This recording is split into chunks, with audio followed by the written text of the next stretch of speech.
84 न के जन्म मरण में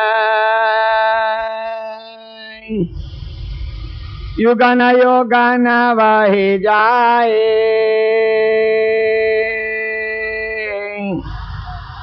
ऐसे कष्ट सहो पण हमसे मिलो नहीं रे क्यों आए।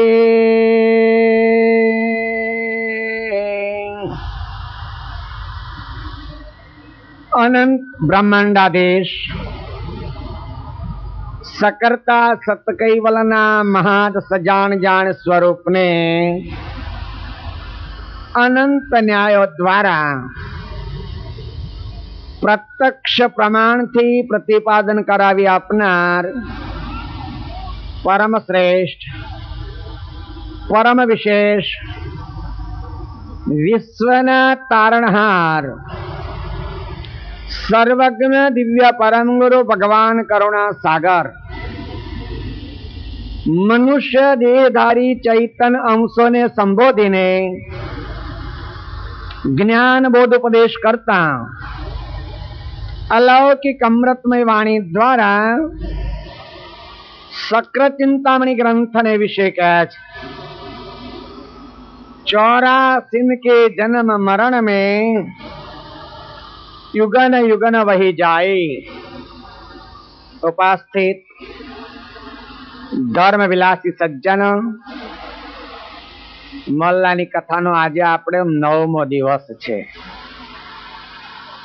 नवडाना आंकड़ानी खूब खूबी जानता पण हशो। 9 ने तमे गमे तेटलाय गुणो, तमारी ઈચ્છા હોય એટલા આંકડા એ 9 ને ગુણો અને જે ગુણાકાર આવે એનો સરવાળો કરો 9 જ થશે।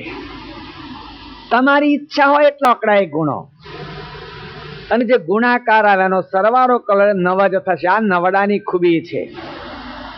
આજે મલ્લાના ક્રમાંક પ્રમાણે આજે 9મા દિવસની કથા છે। મલ્લો છે ક્ષેત્રપાલ મલ્લો। सज्जन आगामी दिवसे अपनी कथा में सांभळ्युं तो के जीवात्मा गाडरिया प्रवाह प्रमाणे धर्म पाळे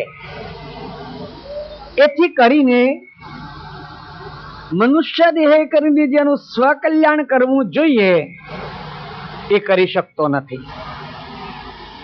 खरेखर मनुष्य देहनु कर्तव्य ये ज छे कि अनंत युग थी अनेक शरीरो धारण करवानी यातना जे आ जीवात्माने छे एमांथी कायमना माटे फारगत थईने परम पितानुं शरणुं प्राप्त करवा माटे मनुष्य देह छे। अने एटले महापुरुषो मनुष्य देह ने के मानव घाट ने मोक्षना दरवाजानी उपमा आपे छे। मोक्षना दरवाजानी उपमा आपे छे। केम? आ 84 लक्ष्योनी रूपीए कैदखानु छे। लक्ष्य 84 एक कैदखानु छे अने कैदखानामांथी छटकवा माटे विश्व नियंताए मानव घाट रूपी दरवाजो या बारी मुकेली छे। पण सज्जनो परिस्थिति शुं थाय छे एनो तमने ख्याल आपो। कोके लख्युं छे एक आंधळो माणस सूरदास कोई आवा मोटा शहेरमां भराई पड्यो। કેટલોક સમય એને શહેરમાં પોતાનો વિતાવ્યો, ભિક્ષા માગી ખાતી જીવન વ્યતીત કર્યું। એને એક વખત આ શહેરની બહાર જવાનો ભાવ થયો। આ શહેરને ફરતા ઊંચો અને વિશાળ કોટ કરેલો। સજ્જનો, રાજાશાહી વખતે લગભગ બધા શહેરોને કોટ હતા અને એક જ અવર જવરનો દરવાજો મૂકેલો આ કોટની અંદર શહેરથી બહાર જવા। આ અંધ માનવે કોકને પૂછ્યું કે ભાઈ મારે શહેરની બહાર ખુલ્લા મેદાનમાં કે મુક્ત પ્રદેશમાં જવું છે આનો કોઈ રસ્તો, આનો કોઈ ઉપાય?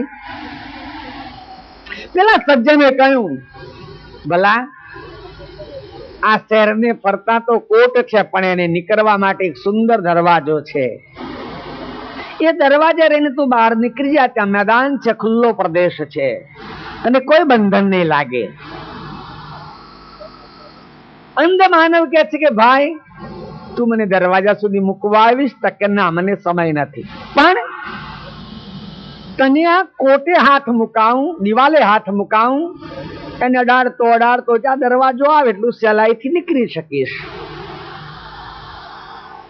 પેલા સજ્જને અંધ માનવને દિવાલે હાથ મુકાવ્યો. પેલો દિવાલને હાથ અડાડેલો જ છે ને એનો આગળ ચાલે છે, દરવાજાની આશાએ દરવાજો આવે એટલું નીકળી જાઉં. લગભગ દરવાજો નજીક આવ્યો, એને દેખાતો તો નથી, પણ લગભગ દરવાજો નજીક આવ્યો, અને દૈવ યોગે આ અંધ માનવને ખરજવું થયેલું. ખરજવાની મજા કેવી? તો ખરજવું થાય ને ખંજવારવા મોડે ત્યારે આવે ને સમજણ પડે, બહુ હવાદ આવે, પછી વેદના થાય પાછી. પણ પેલા શરૂમાં તો એ ખરજવાને ખંજવાળવાની બહુ મજા આવે. પેલા અંધ માનવે ખરજવાને ખંજવાળવાનું શરૂ કર્યું. ચાલુ છે, દિવાલે હાથ અટકાડેલો છે, એ કાંઠે પેલું ખરજવું ખંજવાળે છે, દરાજ, જેને એક જાતનો ચેપીરો કહેવામાં આવે. પણ એને આ ખંજવાળવામાં બહુ સ્વાદ આવ્યો, એટલે દિવાલે અડાડેલો હાથ પણ ખંજવાળવા લગાવી દીધો, એટલે બંને હાથે ખંજવાળવા લાગ્યો અને ચાલવાનું ચાલુ જ રાખ્યું. એ જાણે કે દરવાજો આવશે એટલે નીકળી જઈશ, પણ પેલા બે હાથે ખંજવાળતો ગયો ને ચાલ્યો એટલે દરવાજો પસાર થઈ ગયો. એને યાદ આવ્યું કે મારે તો બહાર નીકળવાનું છે. વળી દિવાલે હાથ અડાડી દીધો, પણ દરવાજો પસાર થઈ ગયો હતો, એટલે એને ફરી આખું ચક્કર મારવું પડે જો બહાર નીકળવું હોય તો. સજ્જનો, આ તો કોઈ સમજ માટે એક રૂપક ઉભું કર્યું છે. વિશ્વ નિયંતાને આ રચેલી સૃષ્ટિ 184 યોની રૂપી એક શહેર કે એક કોટ છે. મનુષ્ય શરીર રૂપી આમાંથી બહાર છટકવાનો દરવાજો છે. હવે બીજા બધા ઘાટો કરતા માનવ ઘાટને આશા તૃષ્ણા વધારે વર્ગેલી છે. આશા તૃષ્ણા રૂપી ખરજવાને ખંજવાળવાનો કેવો હવાદ આવે, કેવો હવાદ આવે. માણસ એ ખરજવું ખંજાવાળવા કે પોતાનો આ જે પરિવાર છે ને પોષવાને મોટો કરવામાં મારું કલ્યાણ શું છે એ ભૂલી જાય છે. જો કે ખર્જવાને પાછળથી તો વેદના થાય છે, એમ દરેકને, લગભગ માણસોને પરિવારના કૃત્ય પ્રત્યે પાછળથી તો પશ્ચાતાપ થાય જ છે, પણ પહેલા એમાં બહુ હવાદ આવે છે. અને એ ખંજવાળવામાં મોક્ષરૂપી દરવાજો પસાર થઈ જાય છે. સજ્જનો, એક હાથ ખંજવાળવામાં રાખે અને બીજો હાથ દિવાલે રાખે તો વાંધો ના આવે, દરવાજો જડી જાય કે દરવાજામાંથી નીકળી જવાય. એમ મનુષ્યનું શરીર મળ્યા પછી માનવ પોતાની વ્યવહારિક ફરજને પણ અદા કરે, સામાજિક ફરજને પણ અદા કરે, અને સાથે સાથે આધ્યાત્મિક કમાણી પણ કરે, તો એનો મનુષ્ય જન્મ વ્યર્થ ન જાય, નહીં તો મનુષ્ય જન્મ વ્યર્થ જાય. હવે ધ્યાન રાખો, વિશ્વ નિયંતાએ 184 બનાવી છે, એમાં માત્ર એક માનવ ગાંઠ જે કઈ કરણી કરે એ એની કરણી કર્મમાં પરિવર્તન થાય છે. સિવાય બાકીના પ્રાણીઓ જે કોઈ કરણી કરે તે ક્રિયા જ રહે છે. સજ્જનો, ક્રિયા અને કરણીમાં એક ફેર હોય છે. ક્રિયા ફરી એનું ફળ ભોગવવાનું હોતું નથી. જ્યારે જે ક્રિયા કર્મમાં પરિણામે એ કર્મનું ફળ અવશ્ય કરનારને ભોગવવું પડે છે. એટલે માનવ જે કંઈ કરે તે કર્મ છે, અને અન્ય પ્રાણીઓ કરે તે ક્રિયા છે. કર્મનું બંધન માનવના ઘાટને લાગે છે, બીજા પ્રાણીઓને પાપે નથી અને પુણ્ય નથી. બીજા પ્રાણીઓને કોઈ કર્મનું બંધન છે જ નહીં. અને જો કદાચ હોય તો સજ્જનો, બિલાડી એ યોનિમાંથી ક્યારે છૂટી થાય? એને આખી જિંદગી ઊંધેડા જ વેણી ખાવાના ને? એના પાપનો પાર રે ખરો? ના. પણ બીજા પ્રાણીઓને પાપ કે પુણ્ય નથી. પાપ કે પુણ્ય માત્ર માનવ માટે છે. એટલે માનવના જીવનમાં નીતિ, દયા, સત્ય, ધર્મ, ક્ષમા ઇત્યાદિ જો સદગુણોનો આદર કરે તો અનેક પ્રકારના કુકર્મમાંથી બચી જાય છે. એટલે 84 ના ચક્કરમાં એને ફરી જવું પડે નહીં તો આ જે દયાળુ કે છે 84 કે જન્મ મરણ में યુગન યુગન વહી જાય. સજ્જન, આ 84 ની વ્યાખ્યા માત્ર કરુણા સાગર કરે એવું નથી. 84 ની વ્યાખ્યા કરુણા સાગરે લખી. આપણા પૂર્વે થઈ ગયેલા ઋષિ મુનિઓએ વેદોમાં 84 ની વાત લખી. શાસ્ત્રોમાં પણ 84 ની વાત આવે છે. અન્ય ધર્મ ગ્રંથોમાં પણ વિશ્વમાં 84 લાખ પ્રકારના ઘાટોની પરંપરાની વાત આવે છે. હવે આ જે 184 પ્રકારના ઘાટો છે એનો પ્રાદુર્ભાવ, તેની ઉત્પત્તિ કેવી રીતે થાય એ વિષય અનેક મહાપુરુષોએ બતાવ્યો છે. સજ્જન, આ 184 પ્રકારના ઘાટોને ઉત્પન્ન થવાની, આ તો પેદા થવાની 4 ખાણ લખી છે. 4 ખાણ. બાપજી સિવાય બીજા અન્ય પુરુષોએ પણ આ જ વાત તને દોહરાવી છે. જેમાંથી આ ઘાટો પેદા થાય એવી 4 ખાણો બતાવી છે. સજ્જનો, ખાણનો અર્થ તો આપણે સમજીએ ને. અમુક જગ્યાએ લોખંડની ખાણો છે, અમુક દેશમાં સોનાની ખાણો છે. મધ્યપ્રદેશમાં, આપણા ઇન્ડિયાની અંદર મધ્યપ્રદેશમાં એલ્યુમિનિયમની ખાણ છે. તમે એવું ન માનશો કે અહીંથી સીધું એલ્યુમિનિયમનો ગચ્ચો જ નીકળે. એ જે મધ્યપ્રદેશમાં એલ્યુમિનિયમની ખાણ છે ત્યાં 1 ક્વિન્ટલ માટી ફિલ્ટર કરવામાં આવે તો લગભગ 1.5 થી 2 કેજી એટલે 2 કિલો એલ્યુમિનિયમ તૈયાર થાય છે. ખનિક સંશોધન વાળા કે છે ઘણું બધું એલ્યુમિનિયમ હાથમાં આવે એમ કે છે. જ્યાં સોનાની ખાણો હોય તો જો સોનાનો જ ગચ્ચો નીકળતો હોય તો આટલું બધું મોંઘું ના હોય, પણ એ માટીમાં અમુક જ પ્રકારના અણુઓ હોય અને એને ફિલ્ટર કરતા કરતા પછી એમાંથી શુદ્ધ સોનું બને. પણ આ પ્રકારે ખાણોની વ્યાખ્યા આપણે ભૌગોલિક રીતે સાંભળીએ છીએ. અહીંયા દુનિયાના 84 લાખ પ્રકારના ઘાટોની ખાણની વાત છે. એ ખાણોના 4 પ્રકાર બાપજીએ લખ્યા છે. કોઈ પ્રતિવાદીને એમ શંકા થાય કે નિયંતાએ આ 4 પ્રકારની ખાણો અને 84 લાખ પ્રકારના ઘાટોની રચના શા માટે કરી હશે?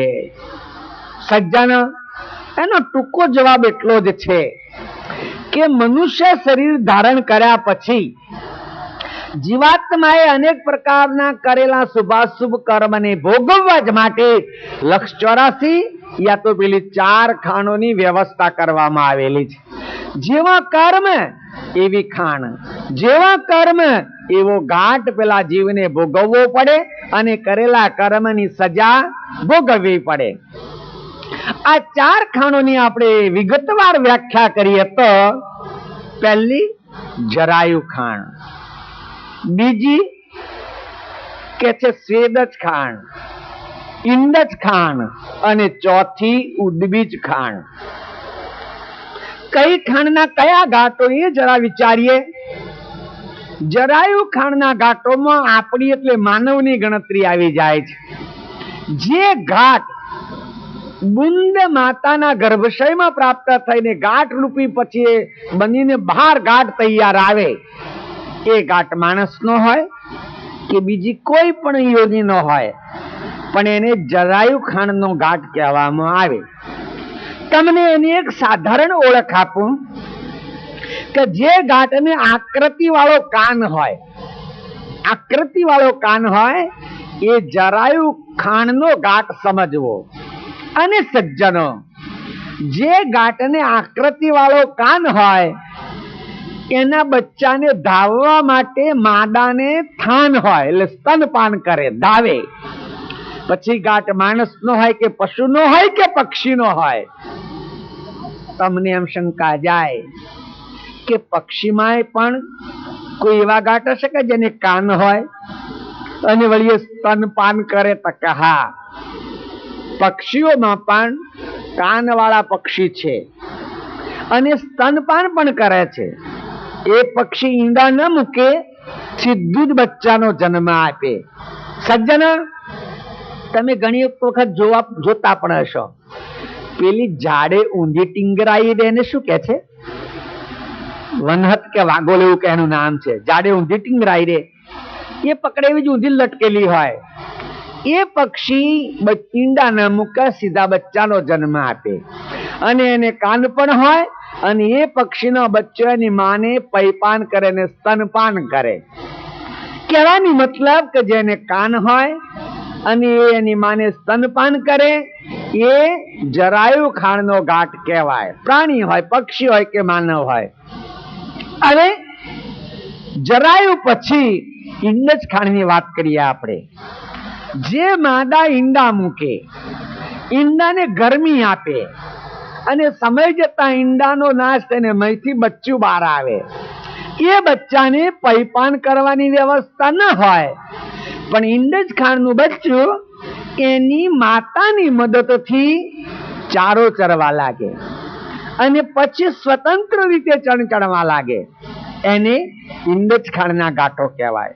સજ્જનો, પક્ષીઓ લગભગ ઈંડજ ખાણના હોય છે. તેમ તે છતાં તમારા ઘરમાં ફરતી ગરોળી ઈંડજ ખાણ છે, ઈંડા મૂકે. એટલું જ નહીં, ભયંકર લાંબો સર્પ એ ઈંડા મૂકે, સીધા બચ્ચાના માં કે ઈંડા, સર્પ ઈંડા મૂકે.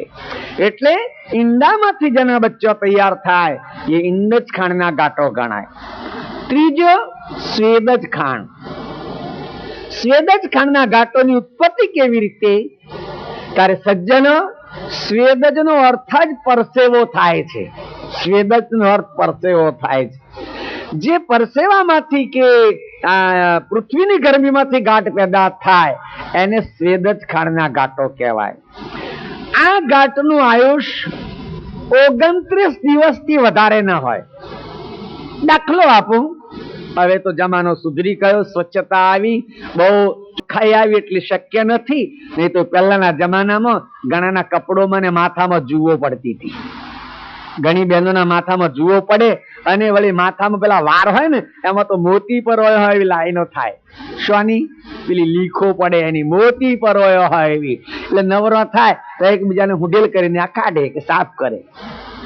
કહેવાની મતલબ કે જે જુ પડે, જે લીક પડે, તમે પૃથ્વીમાં ખેતી કરતા હો, આગલા દિવસે ખેતરમાં કશું જ નથી અને બીજા દિવસે ગયા તો એટલી બધી કનેડીઓ પડેલી હોય કે પગ મૂકવાની જગ્યા ના હોય. આ સ્વેદજ ખાણના ગાંઠો છે. સ્વેદજ ખાણના ગાંઠનો લાંબામાં લાંબો આવરદા 29 દિવસનો હોય, એથી ગાંઠ વધારે રહી શકે નહીં. હવે ચોથી, ઉદ્બીજ ખાણ. ઉદ્બીજ ખાણ એક બીજકમાંથી પેદા થાય છે અને ઉદ્બીજ ખાણમાં 18-12 વનસ્પતિની ગણતરી મહાપુરુષોએ કરી છે. એનું જે બીજ છે એ બીજ પૃથ્વીમાં વવાય અને પૃથ્વી અને પાણીની એકતા થાય એટલે બીજકમાંથી અંકુર નીકળે. પછી એનો પાન કે વેલા કે ડાળ જે કઈ હોય તે, એમાં એક પ્રકાર નથી. ઉદ્બીજ ખાણના એ પ્રકાર જુદા જુદા છે. એમ કહેવાય છે, મહાપુરુષોએ લખ્યું છે કે વનસ્પતિ કેટલી છે? 18-12. બાપજીએ ગ્રંથોમાં લખ્યું છે, બીજે છે કે વનસ્પતિ 18-12. ભારતો તમને અત્યારે ખ્યાલ નહીં આવે, ત્યારે ક્વિન્ટલ થઈ ગયા. પણ જૂના જમાનામાં જ્યાં સુધી મેટ્રિક પદ્ધતિનું ગણિત નહોતું ત્યારે આપણા ગઈડિયાઓ ભાર, ખાંડી, મણી આવામાં ગણતરી આવતી હતી. એટલે 24 મણ વજનનો એક ભાર થાય અને એવી 18-12 વનસ્પતિની ગણતરી છે. શું તોલવાનું? એક જાતનું એક જ અંકુર તોલવાનું. વડનો આખો ટેટો નહીં મૂકવાનો, પણ એ ટેટામાંથી એક નાનું બીજક મૂકવાનું. કેરીનો એક ગોટલો મૂકવાનો, દાડમનો એક બીયો મૂકવાનો, અને એ પ્રમાણે અંકુરોની તુલના કરતા જેનું વજન 18 મણ થાય, 18 ભાર થાય, એને 18 ભાર વનસ્પતિ કહેવામાં આવે છે. એમાં પ્રકાર બતાયા છે. ભૂવેલી ખટબાર 4 શિર પુષ્પ વિરાજે, બિના પુષ્પ શિર 4 શિર કંટક રાજે. એમાં મહાપુરુષોએ એમની અગાધ ગતિથી ક્રમાંક બતાવ્યો કે ભૂવેલી ખટભાર 6 ભાર એટલે 144 મણ અંકુર એવા છે. એકનું એક જ અંકુર લેવાનું, એવા 144 મણ અંકુર એવા છે કે એના વેલા પૃથ્વી પાણી કે ઝાડ ઉપર વહેતા થાય.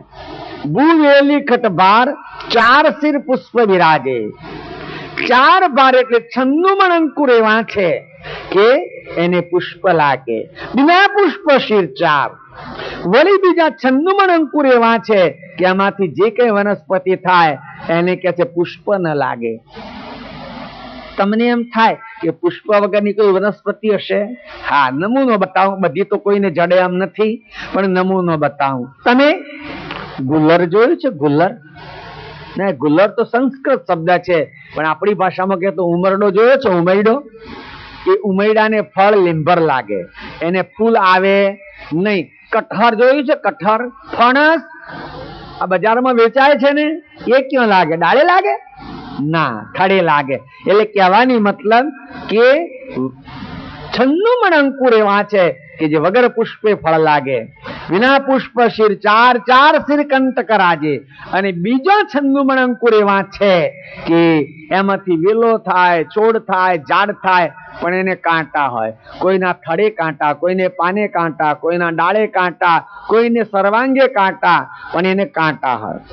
આવી રીતે 18 બાર વનસ્પતિ એ ઉદ્ભીજ ખાંડના ગાંઠો છે. આ રીતે 4 ખાંડની વ્યાખ્યા કરી સજ્જનો. હવે થોડીક એની બીજી વાત વિચારીએ કે આમાં કષ્ટદાયી કે વધારેમાં વધારે તપ કયા ઘાટોને કરવાનું? ઉદ્ભીજ ખાંડના ઘાટોને.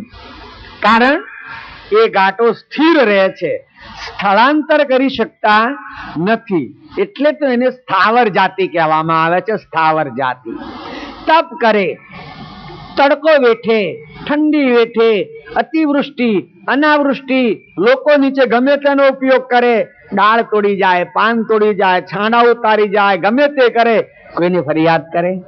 અતિશય કષ્ટદાયી જિંદગી તરુવરની છે, ઝાડની છે.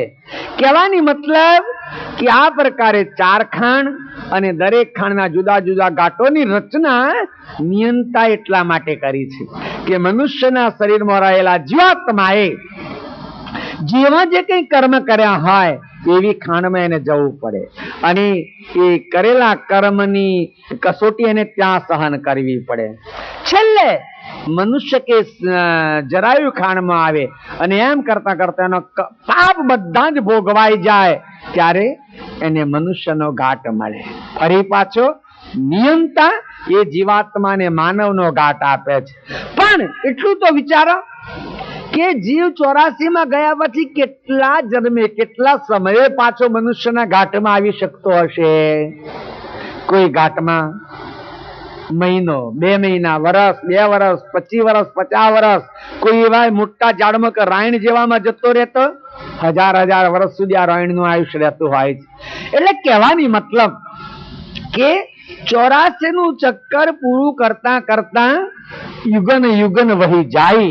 બાપજી કહે છે 84 કે જન્મ મરણ में યુગન યુગન વહી જાય. કેટલું કષ્ટ વિચાર કરીએ તો ખ્યાલ આવે. તેમાં માનવ ઘાટ એક સ્વતંત્ર છે. જીવન જીવવામાં માનવ ઘાટ સ્વતંત્ર છે. માનવ સિવાય બીજું કોઈ પ્રાણી સ્વતંત્ર ખરું? કોઈ પ્રાણી સ્વતંત્ર નહીં. માનવ ઘાટ તમને સવારે ઈચ્છા થાય ફાવે ત્યારે ઉઠો, ઈચ્છા થાય મંદિરે જાઓ, ન ઈચ્છા થાય તો ઈચ્છા ના થઈ જાઓ, ફરવા જાઓ, કામ કરો, ન પણ કરો. બધા જ યુવાનિયા ઉમરાના કામ કરે એવું થોડું છે? ઓટલા તોડ પણ થોડા ઘણા તો હશે કે નહીં હોય? ઓટલા ઘસવા સિવાય કશું નહીં કરવું એવા તો હશે ને. અને જે ઓટલા તોડ હશે બાટલી તોડ પણ હશે પાછા. કશું નહીં કરતા હોય એમાં જતા હશે. ખેદ છે, મને ખૂબ ખેદ થાય છે કે ઉમરામાં હું વધારામાં વધારે સમય આપું છું. દર વર્ષે આટલો સમય કોઈ ગામમાં નથી આપતો, પણ દારૂ પીને મરી જવાના કેસ વધારામાં વધારે ઉમરામાં થાય છે. દારૂ પીને મરવાના કેસ પણ વધારે ઉમરામાં થાય છે. સજ્જનો, પોતાની લાઈફનો તો વિચાર કરો, પોતાના જીવનનો તો વિચાર કરો કે આ જીવન જેમ તેમ મરી જવા માટે થોડું છે. આ મનુષ્ય અણમોલ ઘાટ પ્રભુનું સ્મરણ અને સામાજિક કાર્યો કરવા માટે મળ્યો છે. ભલે તમે પ્રભુ સ્મરણ ન કરો તો સમાજમાં તો કંઈક સારું પ્રતિષ્ઠિત કામ કરો. કરુણા સાગરે લખ્યું છે, હરિવાણી ના વાળ્યો તો ના વાળ્યો, ન કર્યું જગ શોભિતો, આઠે પર અમલમાં વીતે ધુમ્રપાન સહિત.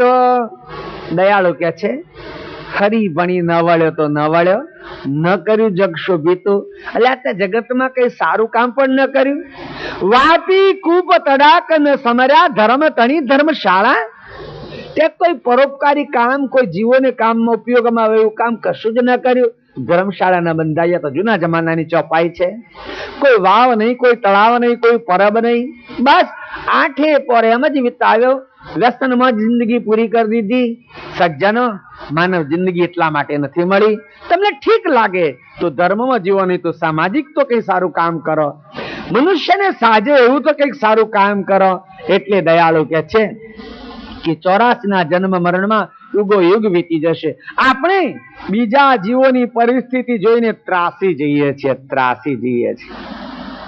કોઈ એનો રણી ધણી ના. ગમે તે રીતે તમે પાણી પાવ નાખો, ગમે તે રીતે એને હલાલ કરો, કાપી નાખો, કોઈ એની ફરિયાદ સાંભળવા તૈયાર છે ના.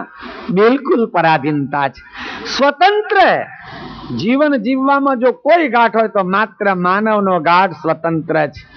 સિવાય બધા જ ગાંઠો એની કેન્દ્ર રીતે આધીનતા યા તો પ્રતંત્રતા ભોગવે છે. એટલે દયાળુ કે છે, હે સજ્જન, જો કદાચ 84 માં જવાનું થશે તો 84 કે જન્મ મરણ में युगन युगन वही જાય, યુગોના યુગ વહી જશે. આયસી કષ્ટ સહો પણ હમસે, આવું કષ્ટ, આવી વિટમણા, આવું દુઃખ સહન કરો, પણ તમે મને આવે ને ક્યાં મળતા નથી. સજ્જનો, દયાળુ ને સરળમાં કે કોઈ ધર્મનો આશરો લઈએ તો મોક્ષ તો મળતા વાર લાગે. મોક્ષ તો જયારે પૂરી કમાણી થાય ત્યારે જ મળે. તમે 99 પૈસા લઈને આખા બજારમાં ફરો છો, કે હવે તો 80 પૈસે રૂપિયો મળે છે, પણ એક વાત કહું કે 99 પૈસા લઈને બજારમાં ફરો તો કોઈ રૂપિયો ન હાલે. 100 પૈસા પૂરા હોય તો ભલામણ ન કરવી પડે. એવી જ રીતે જ્યાં સુધી પુણ્યનો ઉદય પૂરો ન થાય ત્યાં સુધી મનુષ્ય ઘાટ મળે નહીં. મનુષ્ય ઘાટની શ્રેષ્ઠતા કેટલી, તમને એક રામાયણની વાત દોહરાવું. તુલસીકૃત રામાયણમાં ઉત્તરકાંડની એક અંદર વિષય છે.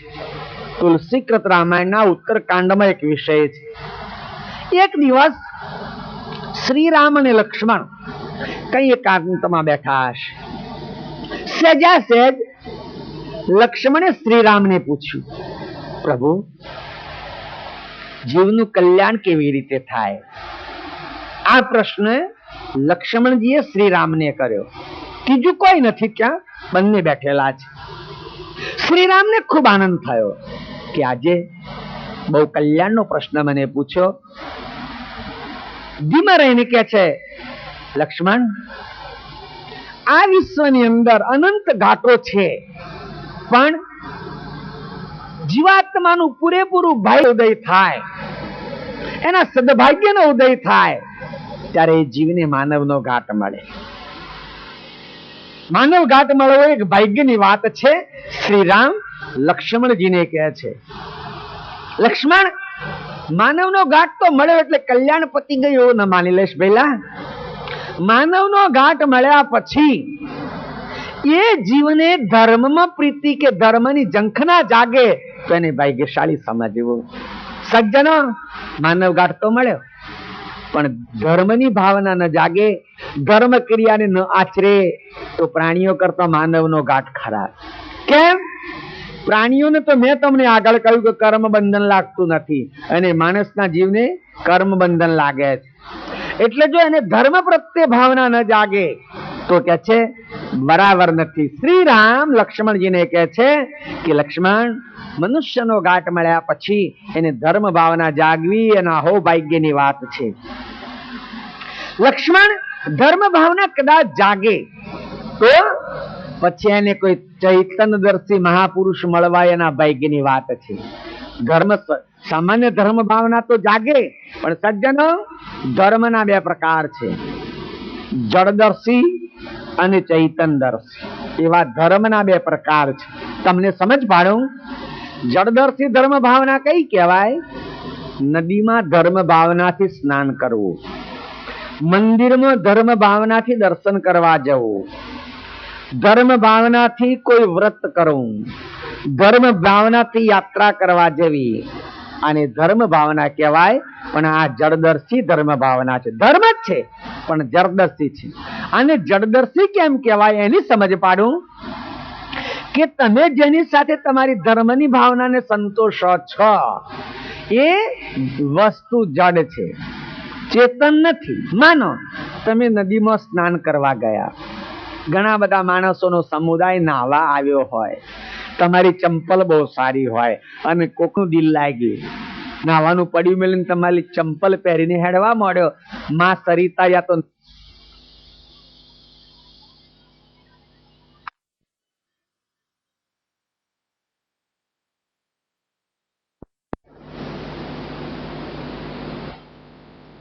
ઘણા બધા માણસોનો સમુદાય નાહવા આવ્યો હોય, તમારી ચંપલ બહુ સારી હોય અને કોકનું દિલ લાગ્યું, નાવાનું પડ્યું મેલીને તમારી ચંપલ પહેરીને હેડવા માંડ્યો, માં સરિતા યા તો નદી એમ કહેશે અલ્યા તારી ચંપલ ચોરાઈ ગઈ, કે ખરી નદી?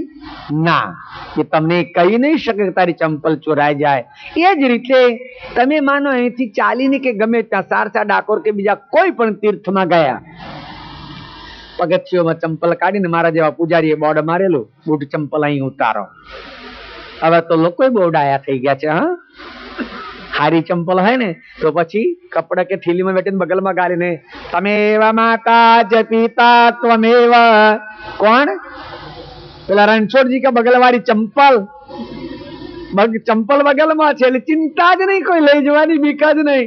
અને પગથિયામાં ઉતારે તો જીવ તો રાખવો પડે, અને બે ચાર મિત્રો હોય તો વારા ફરતી જાય પેલી ચંપલ હાચવે. એટલે જો કદાચ નીચે ઉતારેલી ચંપલ આપણે કોઈ રખવારું કે સિક્યુરિટી મૂક્યા વગર જઈએ અને કોક પહેરીને હેડવા મળે તો રણછોડજી કે ત્યાં અંદર બેહાડા દે, ભગવાન કરુણા સાગર આપણને ટકોર ના કરે કે તારી ચંપલ જાય છે. કેમ ના ટકોર કરે? એ મૂર્તિ છે, એનામાં ચેતના નથી. ધર્મ ભાવના છે વસ્તુ જુદી છે, પણ એ ખાવા પીવાનું કે ધર્મ ભાવના નથી, મૂર્તિ છે. એવી જ રીતે તમે કોઈ વ્રત કરો, કદાચ તમે વ્રત કર્યું કે આજે એકાદશી છે કે આજે ફલાણો તહેવાર છે કે આજે નોરતા છે, તમે બરાબર યાદ રાખીને વ્રત કર્યું, પણ હવારે રોજના ટેવમાં ટેવાઈ ગયેલા અને ચાની હાથ એકાદ બિસ્કિટ મોઢામાં મૂકી દો તો પેલું વ્રત કે કઈ ખાય છે આજે વ્રત છે ને એમ પેલું વ્રત કે ખરું? ના કે. એટલે કહેવાનો ધ્યેય કે આ જળદર્શી ભક્તિ કે જળદર્શી ધર્મ ભાવના છે, ખોટી નથી પણ છે જળદર્શી. એટલે આપણને ત્યાંથી ઉપદેશ, જ્ઞાન, સમજ કે લક્ષ્ય મળે નહીં, એક ધર્મ ભાવના સંતોષી શકીએ તે. હવે ચૈતનદર્શી ધર્મ ભાવના કઈ? તાકે તમે જેની સાથે ધર્મ ભાવના સંતોષો એ વ્યક્તિ ચૈતન હોય, કોઈ અવતારી પુરુષ હયાત હોય, કોઈ સંત હોય, કોઈ સમર્થ પુરુષ, અરે કોઈ સજ્જન હોય કે જે પ્રભુમય જીવન જીવતો હોય, અને સજ્જન સાથે તમે સત્સંગ કરો એને ચૈતનદર્શી ભક્તિ કહેવાય. ચૈતનદર્શી ભક્તિનું મહત્વ જ્ઞાનથી છે, આપણને આથી જ્ઞાન મળે. જળદર્શી ભક્તિ કરવાથી તમે જે દ્રવ્ય ખર્ચો એનું પુણ્ય મળે, ત્યાંથી તમને જ્ઞાન મળે નહીં. એટલે શ્રી રામ લક્ષ્મણજીને કહે છે, લક્ષ્મણ, ધર્મ ભાવના તો જાગે, પણ ચૈતનદર્શી કોઈ વ્યક્તિ મળે તો જીવનો અહો ભાગ્યે. કારણ સજ્જનો, સત્સંગ ચૈતન વ્યક્તિ સાથે થાય, સત્સંગ જડ મૂર્તિ સાથે થાય નહીં. અને સત્સંગ સિવાય જીવનું કલ્યાણ જ નથી. અનેક ઉપાયો કરવા છતાં સત્સંગ સિવાય જીવનું કલ્યાણ નથી. રામાયણમાં લખ્યું છે, બહોત દિન કરહી સત્સંગા, બહોત મોહ કા હોતા ભંગા. અનેક દિવસ અનેક સમય સત્સંગ કરવાથી આ જીવને મિથ્યા પ્રત્યે જે મમતા છે, મિથ્યા પ્રત્યે જે મોહ છે, એ મોહ સત્સંગથી દૂર થાય છે. સત્સંગથી પછી એને મોહ રહેતો નથી. તમને વચ્ચે એક દાખલો આપું. એમ કહેવાય છે પરીક્ષિતને બરાબર ખ્યાલ આવ્યો કે 7મા દિવસે મારું મોત છે. ઋષિ ક્ષેત્રના આદેશ પ્રમાણે એ મહામુનિ સુખદેવ દ્વારા એકાદશ ભાગવત સાંભળવા લાગી ગયો. સજ્જનો, આ ભાગવત સાંભળવા હજારો ઋષિ ને હજારો ધર્મ જનતા બેઠી હતી.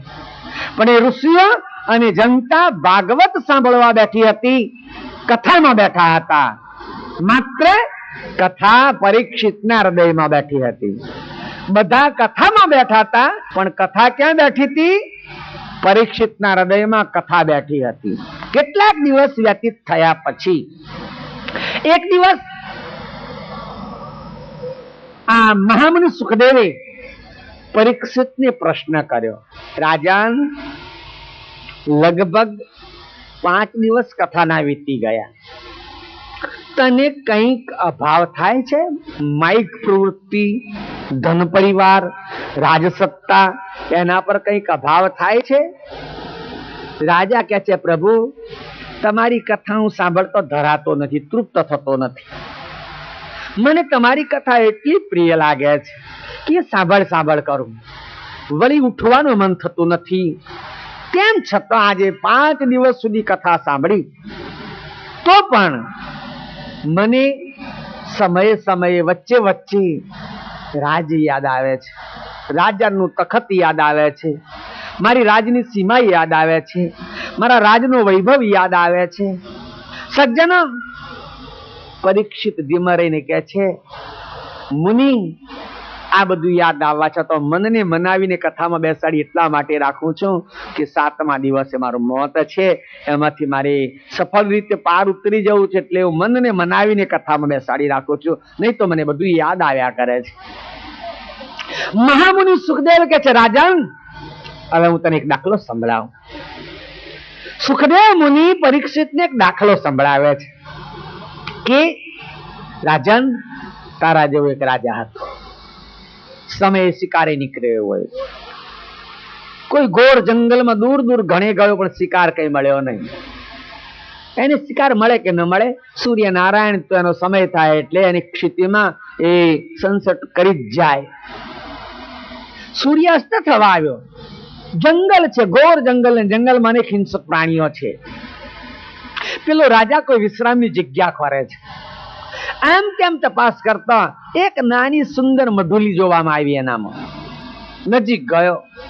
આ ઝૂંપડીમાં 2 જણ સમાય એટલી જ એની જગ્યા છે, ક્ષેત્રફળ છે, અને 2 જણ ત્યાં પતિ પત્ની બેઠેલા છે. રાજાએ જઈને કહ્યું, આજે હું આપને ત્યાં અતિથિ થઈને આવ્યો છું, મને રાત્રિ નિવાસ માટે આપ આશરો આપી દેશો. પેલા બંનેને થયું કે રાજા, આપણે ત્યાં અતિથિ થઈને આવ્યો છે, આપણા શાસ્ત્રો એમ કે છે, અતિથિ દેવો ભવઃ, આપણું સુવાક્ય છે.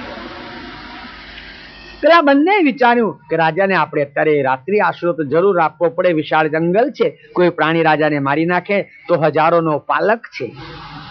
પેલે કહ્યું, તમે અહીં રહી જાઓ, કઈ વાંધો નહીં. પણ એક મુશ્કેલી થઈ. ઝૂંપડીમાં 2 જ વ્યક્તિ રહે એવી જગ્યા છે. હવે પરિસ્થિતિ એ થઈ કે ઝૂંપડીમાં કોને બેને રહેવાનું? જો પેલા બંને ઝૂંપડીમાં રહે ને રાજાને બહાર રહેવા દે તો પછી અતિથિનો વિવેક કર્યો ન કહેવાય, કોઈ પ્રાણી ખાઈ જાય. હવે રાજા અંદર સુવે તો પેલા 2 માંથી કોને જોડે સુવું?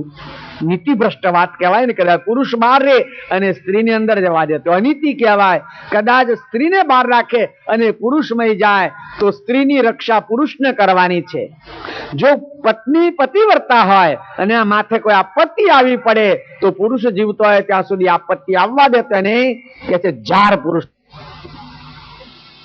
રાત્રે જાગતા જ રહીશું એટલે વાંધો નહીં આવે. સજ્જન, મહામુનિ સુખદેવ પરીક્ષિતને આ દાખલો સમજાવે છે. કેમ?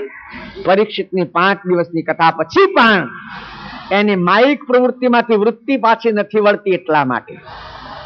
પેલો રાજા અંદર ઘસઘસાટ સુઈ ગયો, ઊંઘી ગયો બરાબર. પેલા બંને રાત્રિ પૂરેપૂરી બહાર બેઠા બેઠા વિતાવી. સવાર થયો, રાજા ઊંઘ્યા જ કરે છે. પેલા પુરુષે બહારથી આંખ મારી કે રાજન, હે રાજન, ઉઠો, બહાર આવો.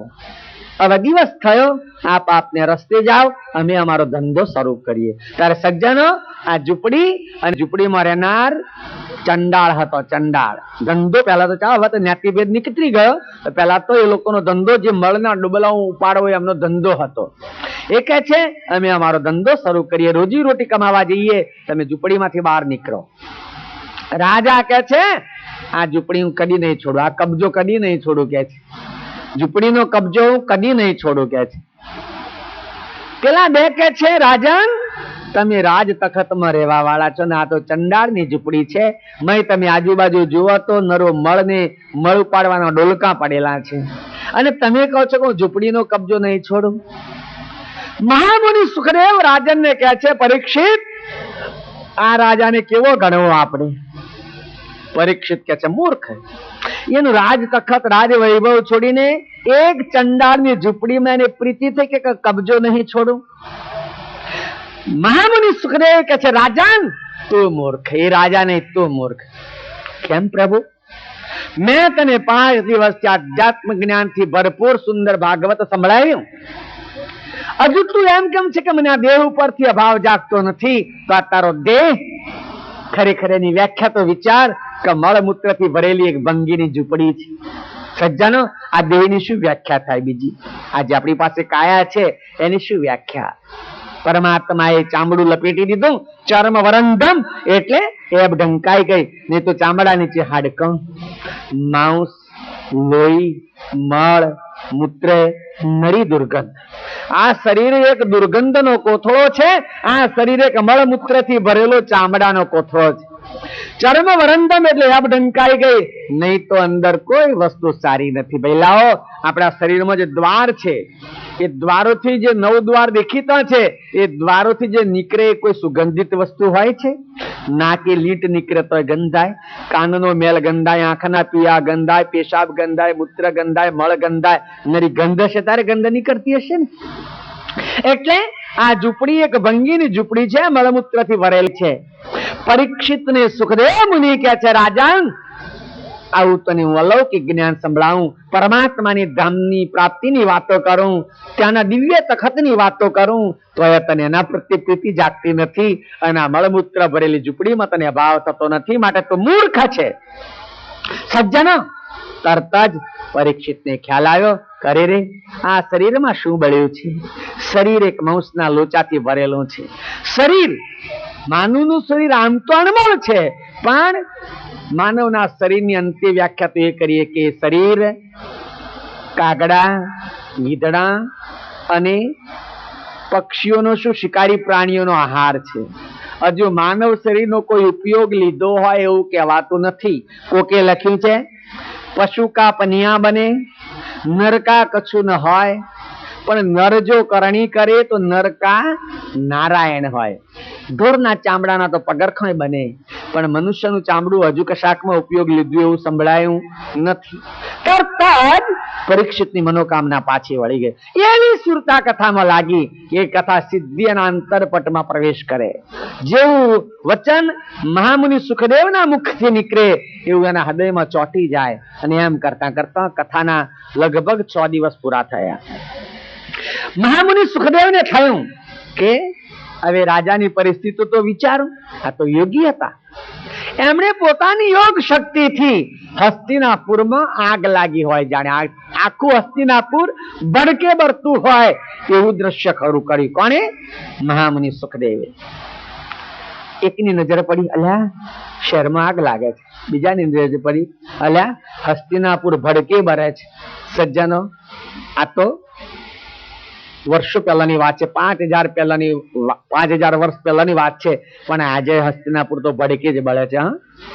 હસ્તિનાપુર એટલે દિલ્હી. તે વખતે એનું નામ હસ્તિનાપુર હતું, આજે એનું નામ દિલ્હી છે. દિલ્હી આજે ભડકે જ બળે છે. હું ચડી બેસું કે બીજાને ખેંચી પાડું, બીજાને ખેંચી પાડીને હું બેસી જાઉં, આ સિવાય સમાજનું કલ્યાણ કરવા કોઈની ઈચ્છા છે નહીં. તે વખતની આ કાલ્પનિક વાત કરીએ કે આખું શહેર ભડકે બળે છે, આ લાય લાગી છે. કથામાં હજારો ઋષિઓ બેઠેલા, હજારો બીજી વ્યક્તિઓ બેઠેલી, રજા લીધા સિવાય, પ્રણામ કર્યા સિવાય, પ્રસાદ ખાધા વગર બધા ફટાફટ ભાગવા લાગ્યા. કોઈ કે કંઈક બળતામાંથી બચાવી લઈએ. અરે જેને કોઈ મિલકત નથી પણ માત્ર લંગોટી હુકવેલી ઝૂંપડીમાં હતી એવા બાવાઓ લંગોટી બચાવવા દોડ્યા. એકલો પરીક્ષિત ત્યાં સુખદેવ મુનિના સામે બેઠેલો છે. થોડુંક ધ્યાન દોર્યું કે પરીક્ષિત કે હા પ્રભુ, અરે તારો મહેલ ભડકે બળે છે, જા જરા ઓલવો હોય તો જા, સભામાંથી બધાય ચાલ્યા ગયા, તું એકલો બેઠો છે. પરીક્ષિત કહે છે ગુરુદેવ, આજે હું તમારી સામે બેઠો છું, એ મહેલ આવતીકાલે 7મા દિવસે ભડકે બળી જવાનો છે, રાખોડી થઈ જવાનો છે, મિટ્ટી કી કાયા મિટ્ટીમાં મળી જવાની છે, તો પછી મારે બીજો કયો મહેલ ઓલવવા જવો જોઈએ? પરીક્ષિતની આ પરિસ્થિતિ જોઈને સુખદેવ મુનિએ વિચાર્યું કે રાજા હવે લક્ષ્ય ગતિનો અધિકારી થયો છે. સજ્જનો, તમને બીજી વચ્ચે એક વાત કહી લઉં. જે આ ભાગવતના વક્તાઓ છે ને, ભાગવતના વક્તાઓ, એ સમય ક્યાં પૂરો કરી દેશે તમે જાણો છો? હશે, તમે મોટા મોટા વક્તાઓની કથા સાંભળી હશે, પણ એ સમય પૂરો ક્યાં કરી દે છે? આગળ રામ જન્મ આવે, સીતાનો વિવાહ આવે, પછી કૃષ્ણ જન્મ આવે, એ બધામાં એ સમય પૂરો કરી દે. કારણ કે ત્યાં કંઈક વક્તાને મળે ને, એ આજે રામ સીતાનું લગ્ન છે, કન્યાદાનમાં કંઈક લાવજો, એટલે અમારી બહેનો તૂટી જ પડે પછી. બરાબર, આજની સ્થિતિમાં આજે કનૈયાનો જન્મ છે, પારણું ઝુલાવવા માટે કંઈક લાવજો, એટલે અત્યારે 5000 વર્ષ પછી કૃષ્ણ જન્મ્યો હશે, પણ આજે ઝુલાવા વાળી તૈયાર થાય. એમાંથી પેલા વક્તાને કંઈક મળે એટલે સમય એમાં વધારે બગાડી નાખે. નહીં તો એકાદશ સ્કંધમાં આ અંશની અંતે વૃત્તિ ક્યાં રાખવી, કયા ઘરમાં સ્થિર થવું, કાળથી બચવા માટેની કઈ સહેલાણી જગ્યા છે, વિશેષ વાત આવે છે. પણ ત્યાં સુધી જવામાં અમનો 7 દિવસનો ટાઈમ પૂરો થઈ જાય છે, અને છેલ્લી લક્ષ્ય ગતિ આ લોકો વ્યવસ્થિત સમજાવી શકતા નથી. પણ સુખદેવ મુનિને તો આવું કઈ હતું જ નહીં, કઈ મેળવવાનું નતું, એટલે એને વ્યવસ્થિત સમજાવ્યું કે રાજા, હવે તું નિજ ઘરમાં આવી જા.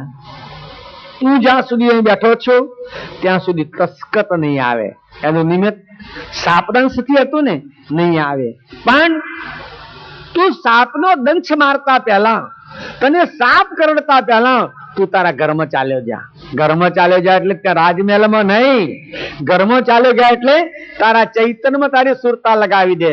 સાપ દંશ શરીરને મારશે, એનું ઝેર શરીરને ચડશે, ચૈતન્ય ઝેરની કોઈ અસર થાય નહીં. તું તારા ઘરમાં ચાલ્યો જા. રાજન, એ જ રીતે ખરેખર નિજ ઘરમાં સુરતાને સ્થિર કરી દીધી. પછી સાપ આવ્યો ને ડંખ માર્યો, બધી વિધિ પ્રમાણે થઈ હશે, પણ રાજા એની વેદનાથી બચી ગયો. એટલે કહેવાનો ધ્યેય કે ચૈતનદર્શી પુરુષ પાસેથી વ્યક્તિને આધ્યાત્મિક જ્ઞાન મળે, અને એ જ્ઞાન જ મોહનો ભંગ કરે. રાજા પરીક્ષિત રાજા હતો, સોનાના સિંહાસન બેસીને રાજ કરતો, પણ 7 દિવસ એવો સત્સંગ મળ્યો કે પછી એના તરફ એને સહેજ પ્રેરણા ના થઈ, કે એના તરફ એને સહેજ મનોકામના ના જાગી.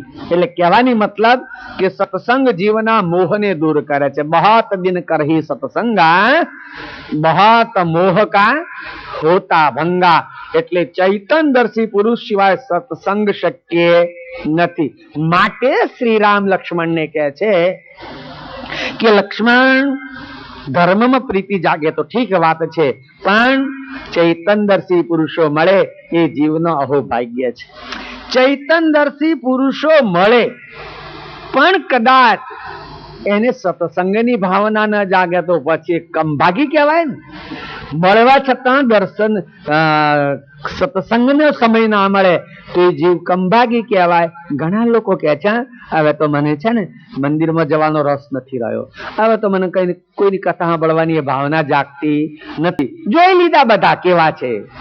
આ કોણ બોલે છે જાણો છો?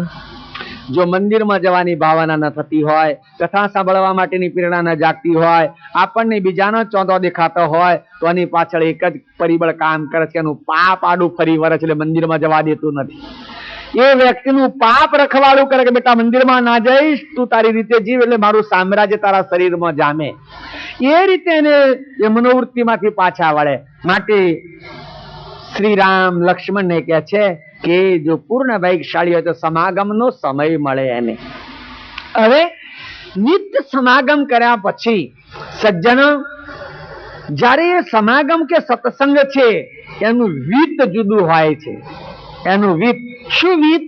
તાકે કથા તો ઘણી લાંબી સાંભળી હોય, ગ્રંથો ઘણા લાંબા વાંચ્યા હોય, સત્સંગ ઘણો લાંબો કર્યો હોય, પણ અનુભવ રૂપી વિત બહુ થોડું હોય છે.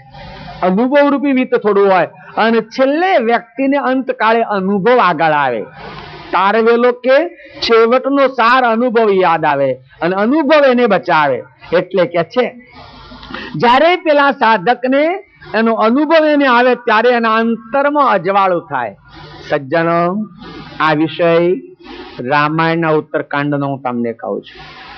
મનુષ્ય જન્મમાં એની શ્રેષ્ઠતા શાના માટે? જેટલા માટે કહું છું કે એના અંતરમાં જ્ઞાન જ્યોતનું અજવાળું થાય. સજ્જનો, માનવ અનેક સાધનાઓ કરતા કરતા છેલ્લે આપણે અહીંયા સૃષ્ટિ ધર્મ પ્રમાણે શું કહીએ છીએ? મોટા મોટા દેવ કોણ? નિરંજન. નિરંજન નો કોઈ આકાર ખરો?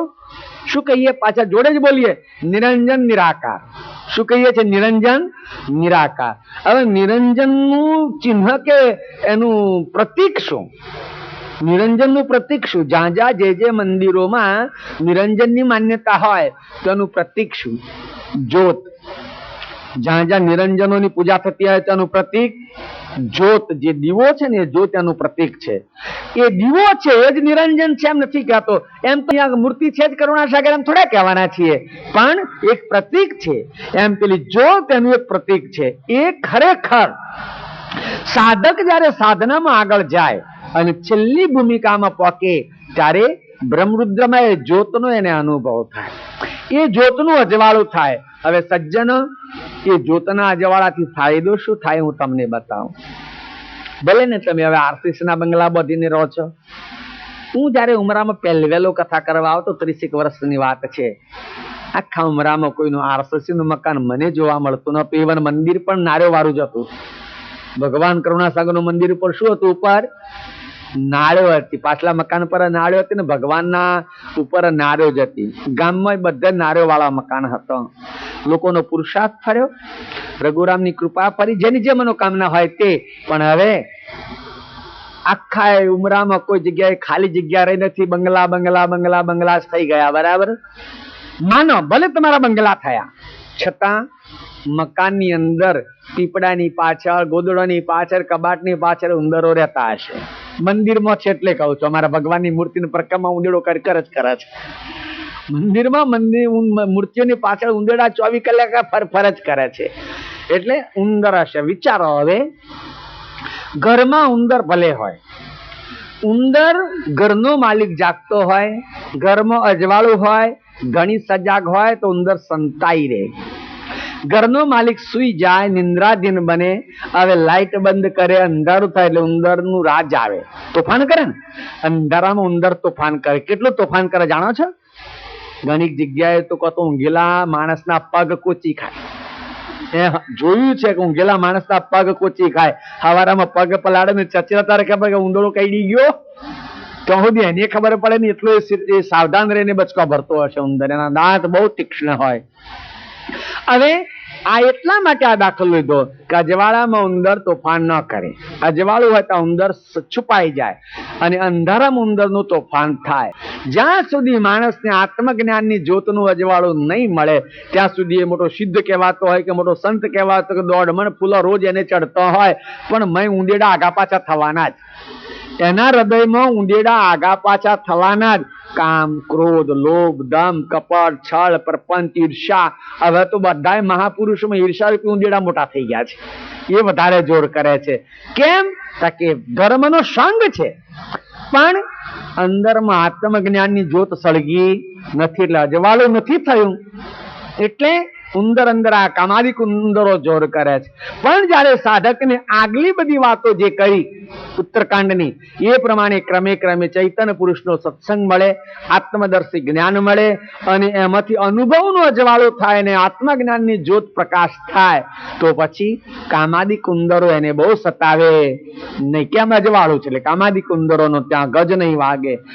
એટલે શ્રી રામે લક્ષ્મણને કહ્યું, લક્ષ્મણ, આ વિષય સમજવો અઘરો છે, समझाओ अगर છે कहत कठण सुनत कठण ये कठण છે એને કર્પણ की धारा તલવારની ધાર જેવો આ વિષય છે આ જ્ઞાનનો વિષય છે ચૈતનદર્શી જ્ઞાનનો વિષય કર્પણની એટલે તલવારની ધાર જેવો છે પણ કદાચ એમાં કોઈ પારંગત થાય તો કૈવલ્ય પરમ પદ લહી સજ્જનો આ ચોપાઈ રામાયણની છે શું લખ્યું કૈવલ્ય પરમ પદ લહી એવા સાધકને કૈવલ્ય પદની પ્રાપ્તિ થાય પણ શરૂઆત ક્યાંથી થઈ કે એનો અહોભાગ્ય હોય ત્યારે જીવને મનુષ્યનો ઘાટ મળે પછી આગળ વાત કરતા કરતા છેલ્લે કૈવલ્ય પદની વાત આવી એમ દયાળુ કે છે કે અહોભાગ્ય હોય ત્યારે જીવને માનવ ઘાટ મળે અને માનવ ઘાટ એટલો શ્રેષ્ઠ છે કે 84 માંથી ફારગતિ મેળવી શકાય એટલે કરુણા સાગર કે છે જેહી મનુષ્ય દેવન કો દુર્લભ તેહી મનુષ્ય તુમ પાए बिन सत गुरु के फेरी भव भुगत धिकया चमहत्याई सज्जन सर्वज्ञ के छे जेही मनुष्य देवन को दुर्लभ जे मानव घाट देवो ने पण મળવો દુર્લભ છે સજ્જનો ભાગવતમાં એક વાત આવે છે અને એ જ વિષયની ભગવાન કરુણાસાગરે અગાધબોધમાં લખ્યો છે ભાગવતમાં એવી એક વાત આવે છે કે દેવો પરમાત્માને વિનંતી કરે છે પ્રાર્થના કરે છે કે હે પ્રભુ અમોને મૃત્યુ લોકમાં ભારત દેશમાં વૈષ્ણવને ત્યાં માનવનો ઘાટ મળે એવી અમારી નમ્ર વિનંતી છે ભાગવતની વાત કહું છું શું લખ્યું છે મૃત્યુ લોક ગમે ત્યાં નહીં ભાગવતની વાત કહું છું ભારત દેશમાં ગમે ત્યાં નહીં વૈષ્ણવના ઘેર માણસનો ઘાટ મળે એવી વ્યાખ્યા ત્યાં છે અગાધબોધમાં જ્યારે ભગવાન કરુણા સાગર કૈવલ ધામથી સકરતાનો હુકમ આદેશ લઈને જ્યારે એમનો દિવ્ય પ્રવાસ ખેડે છે ત્યારે જ્યારે દેવલોકમાં આવ્યા ત્યારે દેવો દયાળુને વિનંતી કરે છે પ્રભુ તમારો સત્સંગ અણમોલ છે પણ શશુમાર ધીરજ ન ધરહી શશુમાર ચક્ર સ્થિર નથી એટલે અમે તમારો સત્સંગ સ્થિરતાપૂર્વક કરી શકતા નથી આ જે પવન ચક્ર છે એને શશુમાર ચક્ર કહેવામાં આવે એટલે આખું આપણે બ્રહ્માંડને ફરતા જોઈએ છે આખું ચક્ર ફરતા જોઈએ પણ પ્રભુ અમને દયા કરીને મૃત્યુ લોકમાં માનવ ઘાટ મળે તો તમારો સત્સંગ કરીએ ફેર એટલો જ છે કે અગાધબોધમાં માત્ર મૃત્યુલોકમાં માનવ ઘાટ મળે એવું લખ્યું છે ભાગવતમાં મૃત્યુલોક ભારત દેશ અને વૈષ્ણવના ઘરમાં મળે એવું થોડુંક વધારે ત્યાં વ્યાસ મુનિએ દોહરાયું છે પણ એકંદરે વાત તો એક જ આવે છે કે દેવોને પણ માનવના ઘાટની અપેક્ષા રહેતી હોય છે હવે સજ્જનો થોડુંક આપણે વિચારીએ કે માનવો દેવઘાટની અપેક્ષા રાખે છે અને દેવો માનવ ઘાટની અપેક્ષા રાખે હવે વિચારો કે કોઈ પણ ઘાટ કોઈ પણ વ્યક્તિ કોઈ પણ જીવ જેની અપેક્ષા રાખે મને કે લાભ દેખાતો હોય ત્યારે રાખે ને લાભ દેખાતો એક માણસ ઉમરાથી છોડીને મુંબઈ જવાનું વિચારે શું કરવા કે ભાઈ એના કરતા તો કમાણી સારી એ દ્રષ્ટિમાં હોય તો જવાનું વિચારે ને ત્યાંના જેવી જ કમાણી હોય તો પછી ત્યાં ગીચ વસ્તીમાં જવાનું શું કારણ એમ જેને જો લાભ દેખાય તો જવાની અપેક્ષા રાખે માની લીધું કે માનવો તો દેવધામની અપેક્ષા એટલા માટે રાખે કે દેવોને ત્યાં મૃત્યુ લોક કરતા અઢળક વૈભવ છે આપણે તો પુરાણાદિક કથાઓથી સાંભળીએ છીએ કે દેવોને તો અઢળક વૈભવ છે અને એટલા માટે માણસનો જીવ દેવધામમાં જવાની અપેક્ષા રાખે વળી પુરાણો એમ કહે છે મને તો મૃત્યુલોકમાં જે શ્રીમંતો છે ને એ જ દેવધામ દેખાય છે પણ પુરાણો એમ કહે છે કે દેવધામમાં ગયા પછી કોઈ શ્રમ કરવો પડતો નથી ત્યાં વૈભવ જ ભોગવવાનો હોય છે એટલે આ લોકો વૈભવ ભોગવવા જવા ત્યાં ઈચ્છા રાખે પણ દેવો મૃત્યુલોકમાં કે માનવ ઘાટની અપેક્ષા કેમ કરે એમ ન કરતો માનવ ઘાટમાં શું વિશેષ લક્ષણ હશે તો એનો તમને ખુલાસો કરું કે દેવધામમાં બધું છે પણ સત્સંગ નથી પ્રીતમ સ્વામી એક જગ્યાએ લખ્યું છે સત્સંગ નહીં સુરલોકમાં સુરલોક એટલે દેવલોક સત્સંગ નહીં સુરલોકમાં, નહીં પાતાળે પ્રસંગ, કહે પ્રીતમ મૃત્યુ લોકમાં, કહી કહી સત્સંગ. દયાળુ કે છે પ્રીતમ સ્વામી કે મૃત્યુ લોકમાં કઈ બધા લોકો સત્સંગ કરતા નથી, કોક ભાગ્યશાળી સત્સંગ કરે. અને જરૂરી નોંધી લેજો કે કોઈ પણ માઇક કૃતિ મળવી, સારું મકાન, સારો ધંધો, સારી પોસ્ટ, એ ભાગ્યની વાત છે. પણ સત્સંગ મળવો કે પ્રભુની ભક્તિ મળવી એ મહાભાગ્યની વાત છે. સત્સંગ ને પ્રભુની ભક્તિ એ મહાભાગ્યની વાત છે. જેનો અનંત ભાગ્ય હોય અને સત્સંગ મળે, જેનો અનંત ભાગ્ય હોય એ પ્રભુની ભક્તિ કરી શકે. પેલી પોસ્ટ મળે ભાગ્યની વાત ખરી, પણ આ મહાભાગ્યની વાત છે. એટલે મનુષ્ય ગાંઠે સત્સંગ થઈ શકે. તમને એમ થાય શું દેવો સત્સંગ નહીં કરી શકતા હોય? ના, પ્રમાણ આપું તમને કે સત્સંગ કરવો હોય તો 52 અક્ષરનો ઉચ્ચાર કરવો પડે.